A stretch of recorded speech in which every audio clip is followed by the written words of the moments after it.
Does God still have promises to keep where Israel is concerned? The answer next on the prophetic connection. This place, the Mount of Olives, very near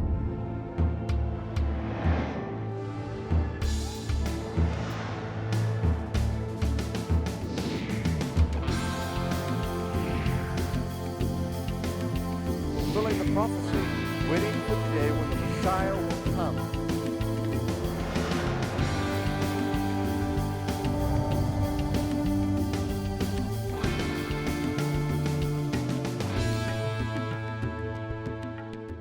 As we come to the third episode in this series on prophetic connections in Paul's letters, we find ourselves in Romans chapter 11.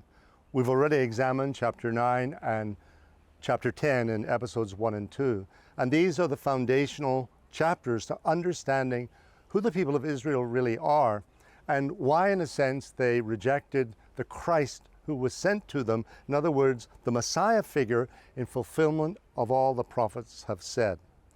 This was Paul's struggle because he met Christ, the risen Christ, on the road to Damascus, and he was gloriously transformed and became not only a Christian, but God's chosen apostle to the Gentiles. So time has passed since that conversion, and as Paul writes his letter to the church at Rome, the Romans as it is called, he still doesn't understand why fellow Jews have not embraced the figure of Christ in the same way he has. But he's nearing the end of that discussion that has gone on in his mind, and the sun is starting to break through in terms of explanation of why Israel is where she is, at least in his view.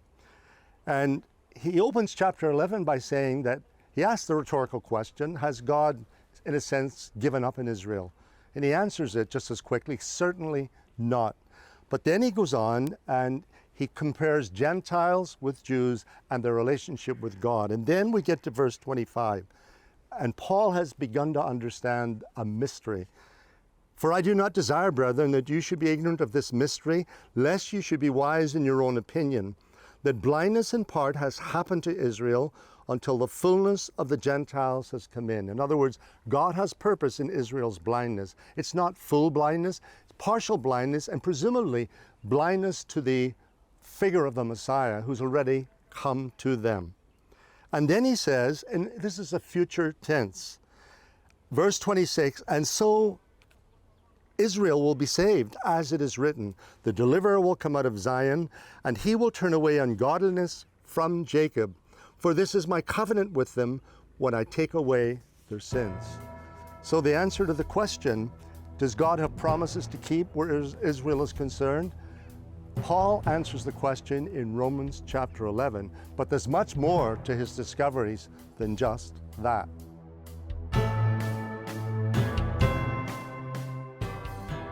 Throughout the Bible, God used his prophets to deliver many promises to his chosen people. But does God still have promises to keep where Israel is concerned? God made promises to Israel that the Bible records as being everlasting promises. The promise to be a nation before him forever, the promise of the land, the promise of salvation. Jesus said that his words would never pass away. And he prophesied over Israel that the people of Israel would see him again when they said, Baruch haba b'shem Adonai, blessed is he who comes in the name of the Lord. So yes, God still has promises that he has yet to fulfill for the house of Israel. What is clear is that many of God's unfulfilled promises to Israel could not occur until the Jews had first returned to and possessed their ancestral homeland, with its capital in Jerusalem. These historic events were necessary before so many more remaining prophecies could be fulfilled. There are a number of promises to Israel that have not yet been fulfilled, but we're already seeing some of them being fulfilled in our day. The return of the Jewish people to their homeland, as foretold in Ezekiel chapter 36, is happening. And then following that promise of return to the land is another incredible promise. In verse 24 and following of Ezekiel 36, God promises that I will sprinkle clean water on you and you shall be clean. I will take out your heart of stone and replace it with a heart of flesh. I will put my spirit within you to move you, to motivate you to keep my laws. We're seeing that beginning to happen in the land, a spiritual return, not just to the land, but to the Lord. And yet it's not complete, but we're on our way and it's happening quickly. But is there a place for Gentiles in God's present and future plans for Israel? According to Romans 11, the Gentiles who believe are by faith grafted into the Abrahamic tree. So we join with Israel in covenant as we worship the Messiah that was given to us through the Jewish people. And this grafting in is what completes the bride of Christ, Jew and Gentile, one new man, using Paul's terminology in Ephesians chapter 2. This, I believe, connects with the fullness of the Gentiles and the fullness of the nations that Jesus himself predicts must happen in Matthew 24, when he said the gospel of the kingdom will be preached in all the world to every nation as a witness, and then the end will come. God has always had a plan for the Gentiles as well as the Jews. For God so loved the world, the whole world, not just one tribe or one nation. And in Romans, Paul talks about the Gentiles being grafted into the olive tree of faith, founded on the faith of Abraham, the Jewish forefather. And so these wild olive branches, who are the Gentiles, are not naturally able to be attached to that tree, but by a miracle, by God's grace, he takes those wild branches, saves them, and is able to graft them in to be part of the remnant of Israel. Does this mean that God is still using the Gentiles to draw Israel back into full relationship with himself and within his purposes for the nations? One of the scriptures that speaks very clear to me is in Isaiah, and it said, "How lovely are the feet of those who proclaim the gospel, who proclaim the good news." And then it continues on and it says to Zion, "Your God reigns." And I think part of our role as the Gentile world in dealing with Israel, doing with the Jewish people, is what Paul says is to basically declare their own truth that basically drives them towards a relationship with their God. And I think that's the role of the Gentile world. We should be living, Jesus said to his disciples, "They will know that you're my followers by how you love one another." I believe we as believers are to set an example of what the Lord taught us in a way that basically they look at us and go, "What is that?" When will Israel meet and recognize Jesus as their Messiah? In Romans chapter 11, verse 25, Paul talks about the fact that there is a blindness upon Israel, but it's not complete. It's only partial, he says. And then he says that when the fullness of the Gentiles comes in, then all Israel shall be saved. The deliverer will come from Zion. He will take away ungodliness from Jacob, for this is my covenant with them when I take away their sins. So there is going to be a time when there is a fullness of the Gentiles. I believe there's going to be a great revival in the end times. I believe there's going to be a spiritual fullness, being filled with the Spirit, empowered by the Spirit, which will provoke Israel to jealousy, which Paul says that is the job of the Gentile in verse 11 of chapter 11 of Romans.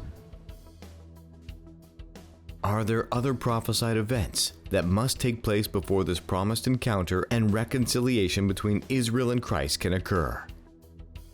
In Romans chapter 11, Paul the Apostle said that the heart of Israel would be partially hardened until the fullness of the nations comes in.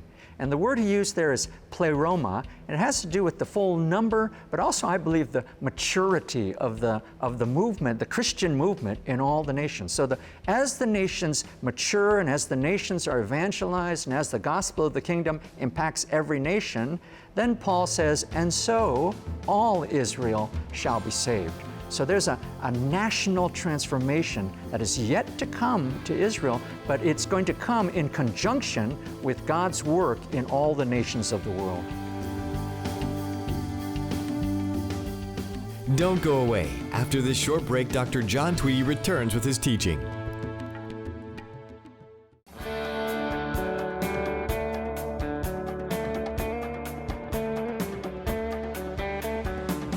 As we've already seen in the first two episodes in this series, Paul had trouble coming to terms with the fact that Israel, in a general sense, had rejected Jesus as the promised Messiah.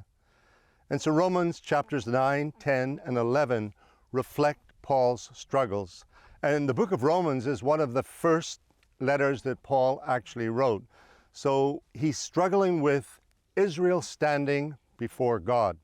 But as we enter chapter 11, he begins to understand that there is purpose in all of this, that Israel's rejection, God is using for other reasons. And as this chapter unfolds, we really see into the heart of Paul and his thinking, and finally the resolution of Israel's place before God in his day and in the future. But we begin in verse 1 of chapter 11. And the rhetorical questions continue as before. I say then, has God cast away his people? And then with an exclamation point, he says, certainly not. For I also am an Israelite of the seed of Abraham, of the tribe of Benjamin. We find throughout Paul's letters that he emphasizes again and again his Jewish pedigree. And he does it here. And he's really saying, I'm an Israelite. And so God has not cast away his people. And then in verse 2, God has not cast away his people whom he foreknew. Or do you not know what the scripture says of Elijah? And what we find here in these chapters and throughout the letters of Paul, his appeal to the Old Testament record, and certainly the prophecies of things that would come to pass in the future. So here he's quoting the prophet Elijah, how he pleads with God against Israel, saying, Lord. And in fact, Elijah's plea was an indictment of Israel because they had not turned to God and were worshiping idols. And in fact, the whole country, certainly the northern kingdom of Israel, was under the rule of King Ahab and Jezebel, a Phoenician princess who introduced into Israel Baal worship. So the Israelites have turned away from God and are worshiping idols. And that was Elijah's complaint. He came to preach to them, and finally judgment fell. But the point is that Paul is citing Elijah, but his complaint is against Israel. Paul's concern is that they have not accepted Jesus as the Messiah. And so we read in verse 3, and this is a quotation from the first book of Kings. Lord, they have killed your prophets and torn down your altars, and I alone am left, and they seek my life. Now, and then Paul goes on in verse 4, but what does the divine response say to him? What does God say to Elijah, given his complaint? Because Elijah is really in the middle of a pity party. He's feeling all alone. He thinks he's the only person in Israel who is speaking for God and staying faithful to God. That's his complaint. But then we read, God's response is, I have reserved for myself 7,000 men who have not bowed the knee to Baal. Now, I want to take time to go back to that chapter in 1 Kings in chapter 19. Because what has happened is that Jezebel has threatened Elijah's life because he's killed her priests, the priests of Baal. And when he hears that Jezebel is out to kill him, it sort of puts him into a tailspin, and he runs to the backside of the desert. And there, if you read the text, he's having a pity party. In fact, he longs for death. He's suicidal. And so then we read in verse 11 of 1 Kings 19, then God said, go out and stand in the mountain before the Lord. And behold, the Lord passed by, and a great and strong wind tore the mountains and broke the rocks to pieces before the Lord. But the Lord was not in the wind. And then an earthquake after that, but God was not in the earthquake. And then a fire comes, but God is not in the fire. And then this in verse 12. And after the fire, a still small voice. So it was when Elijah heard it that he wrapped his face in his mantle and went out and stood in the entrance of the cave. And suddenly a voice came to him and said, what are you doing here, Elijah? Which is to say, are you not my prophet? Why are you hiding out in the wilderness? Much like this landscape behind me. And why are you in this cave when you should be preaching to the people of Israel? Anyway, God gives him tasks to do. He comes out of this, what must be a depression, and a time of deep soul searching. And then God says to him in verse 18, "Yet I have reserved 7,000 in Israel, all whose knees have not bowed to Baal, and every mouth that has not kissed him." Now, why does Paul cite Elijah in Romans chapter 11? Well, what follows in Romans 11 is this. As if to say, looking at Elijah, Paul says this, "Even so then, at this present time, there is a remnant according to the election of grace."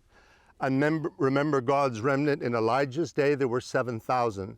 So what Paul is saying is God always reserves for himself a remnant of people who remain faithful to him in every generation. And Paul's point is that while it seems that Israel generally has rejected the Messiah, the person of Jesus, they have not all rejected him. And within Israel in Paul's day, there is the same remnant who believe in Jesus as the Messiah. And then he explains it in verse 6. "And if by grace, then it is no longer of works. Otherwise, grace is no longer grace. But if it is of works, it is no longer grace. Otherwise, work is no longer work." In other words, this is something God has done. He's extended his grace, and there are Jews who believe in Jesus as the Messiah. Then another rhetorical question in verse 7. "What then?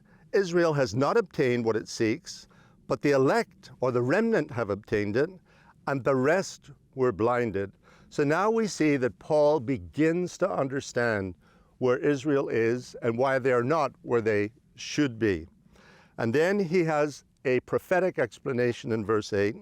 "Just as it is written, God has given them a spirit of stupor, eyes that they should not see, and ears that they should not hear, to this very day." God has given them. And if God has done this to Israel, if he has blinded them and made them deaf, then God must have a purpose in doing that. As we continue to read, in verse 9, David says, "Let their table become a snare and a trap, a stumbling block and a recompense to them. Let their eyes be darkened so that they do not see, and bow down their back always." So David, this is an indictment of unbelieving Israel. It's found in Psalm 69 in verses 2 and 3. Now, while Paul sees that Israel has rejected Jesus as the Messiah, Israel's rejection by God is not final.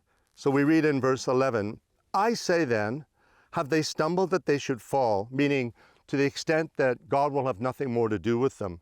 "Certainly not. But through their fall, to provoke them to jealousy, salvation has come to the Gentiles." Now we see Paul's logic kicking in.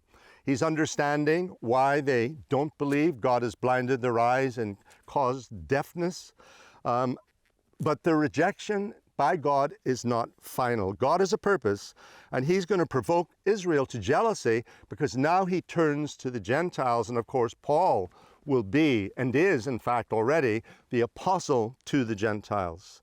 And then he says of Israel, "Now if their fall is riches for the world, and their failure riches for the Gentiles, how much more their fullness?" Meaning, when Israel fully comes back to God, what a day that will be. And then verse 13, now Paul has a warning for the Gentiles.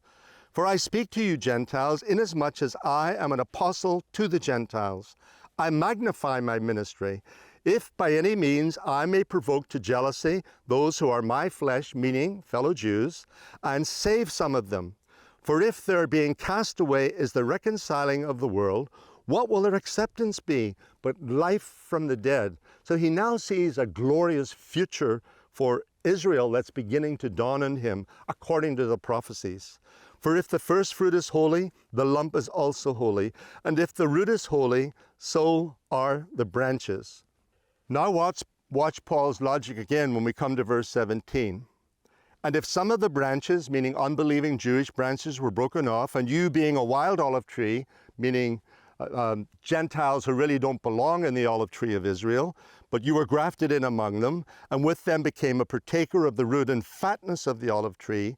Do not boast against the branches, meaning do not criticize Israel for her unbelief. But if you do boast, remember that you do not support the root, but the root supports you. And then Paul explains that some of the branches of this olive tree that represents Israel as the family of God, some were broken off because of unbelief. And that gave you Gentiles the opportunity to be grafted in. But don't boast just because you found this privileged place, which you have found by grace. And verse 24, I will read it this way. For if you were cut out of the olive tree, which is wild by nature, and were grafted contrary to nature into a cultivated olive tree, how much more will these, who are natural branches, be grafted into their own olive tree? So there is a way back for Israel into the olive tree. And for me, the olive tree represents God's relationship with Israel, its root system in the covenants that God made with them. And here's a very interesting question that I've often thought about. The olive tree represents Israel wherever it is. Now, in Europe during the Second World War, the olive tree was severed when 6 million Jewish men, women, and children were systematically exterminated. The trunk of the tree was cut, and all those branches then were lost.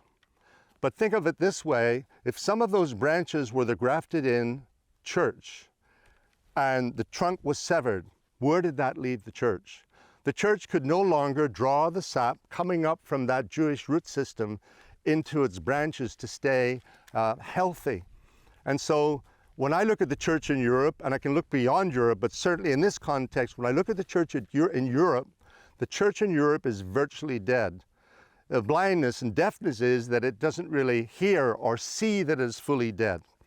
But compare the church today to where the church was 100 years ago.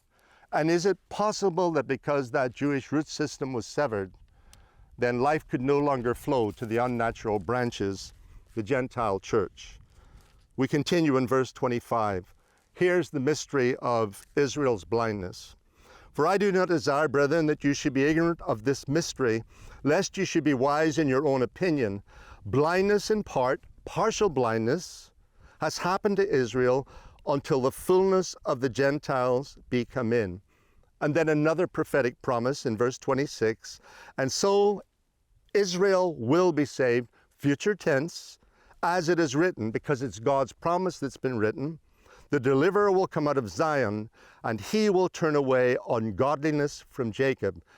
And then we read, for this is my covenant with them when I take away their sins. A sovereign act of God, an act of grace, so that Israel's blindness will be gone and her deafness also gone, and she will see and recognize the Messiah. So as we near the end of chapter 11, Paul finally understands God has a plan of salvation for Israel, and in the same way he showed mercy to the Gentiles, now he will show mercy to Israel. But when will this be? Well, the clue is once the fullness of the Gentiles has come in. And when exactly will that be? I'll come back to that question right after this short break.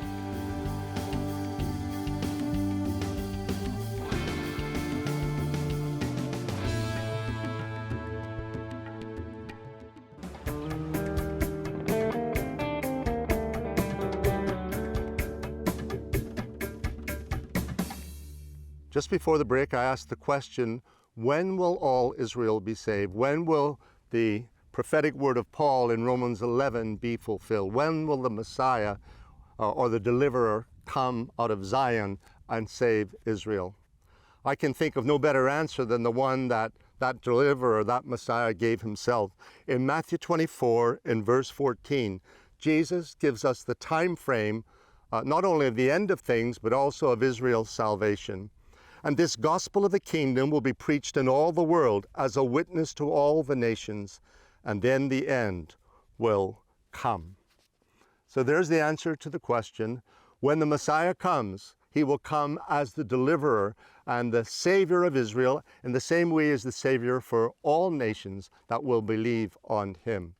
That's when Israel will be saved, when they recognize him, when they finally recognize him. He was the Messiah who came once, but now has come a second time. In the next episode, the last enemy, death, and how death is defeated. We hope you enjoyed today's program, and be sure to join us next time for The Last Enemy Destroyed.